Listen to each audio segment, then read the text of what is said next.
ये कहानी एक लड़के और लड़की की है जो एक दूसरे के लिए बहुत मायने रखते थे, लेकिन उनके बीच का रिश्ता धीरे धीरे कमज़ोर हो गया क्योंकि उनमें से एक ने परवाह करना बंद कर दिया। अयान और सना कॉलेज के दिनों से अच्छे दोस्त थे। दोनों की मुलाकात कॉलेज में हुई थी। सना हर छोटी बड़ी बात में अयान का साथ देती थी, उसकी ज़रूरतों का ख्याल रखती थी। वहीं अयान भी उसे खुश रखने की पूरी कोशिश करता था। अयान एक संवेदनशील और मेहनती लड़का था, जबकि सना चुलबुली, आत्मविश्वासी और अपने तरीके से जीने वाली लड़की थी। उनकी दोस्ती धीरे धीरे प्यार में बदल गई और ऐसा लगा कि दोनों एक दूसरे के लिए बने थे। शुरुआत में सब कुछ बेहद खूबसूरत था। सना छोटी छोटी बातों पर अयान की तारीफ करती और उसकी हर कोशिश को सराहती। अयान भी अपनी तरफ से सना को खुश रखने की पूरी कोशिश करता था।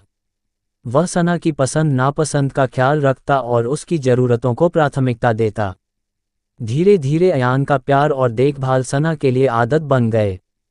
वह उसे सरप्राइज देता, उसके मुश्किल समय में साथ खड़ा रहता और हर हाल में उसे खास महसूस कराने की कोशिश करता। लेकिन वक्त के साथ सना का रवैया बदलने लगा। उसने अयान के प्रयासों को हल्के में लेना शुरू कर दिया। वह उसकी भावनाओं को समझने की कोशिश नहीं करती थी। जब अयान सना से अपनी परेशानियों के बारे में बात करता तो वह या तो बात को टाल देती या मजाक में उड़ा देती। सना ने धीरे धीरे अयान के प्रयासों की सराहना करना बंद कर दिया। वह खुद को हमेशा सही मानती और अयान की भावनाओं की अनदेखी करती। अयान हर दिन महसूस करता कि उसका प्यार और परवाह एक तरफा हो गई है। अयान ने कई बार सना से बात करने की कोशिश की।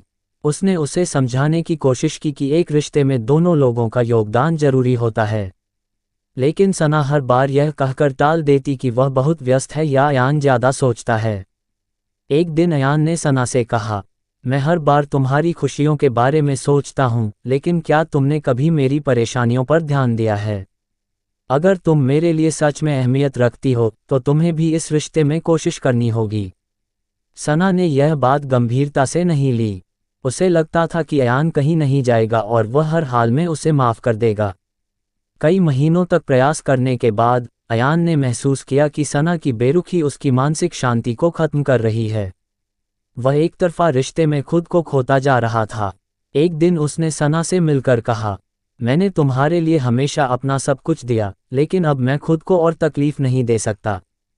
प्यार और रिश्ते तब तक चलते हैं जब दोनों लोग एक दूसरे की परवाह करें। तुमने शायद कभी मेरी परवाह नहीं की। अब मैं भी खुद को प्राथमिकता देना चाहता हूँ। अयान ने सना को छोड़ने का फैसला किया। यह उसके लिए आसान नहीं था, लेकिन उसने समझ लिया कि खुद की खुशियों और आत्मसम्मान से समझौता करना सही नहीं है। अयान के जाने के बाद सना को एहसास हुआ कि उसने एक सच्चे और परवाह करने वाले इंसान को खो दिया है। वह अयान से माफ़ी मांगने की कोशिश करती है, लेकिन अयान अब आगे बढ़ चुका था। ये कहानी हमें सिखाती है कि किसी भी रिश्ते में प्यार और परवाह दोनों तरफ से ज़रूरी होते हैं। अगर कोई आपकी भावनाओं और प्रयासों की कद्र नहीं करता तो खुद को तकलीफ देना सही नहीं है। अपने आत्मसम्मान और मानसिक शांति को हमेशा प्राथमिकता दें। रिश्ते में खुद को खो देने से बेहतर है उसे ख़त्म करना जो आपको तोड़ता हो।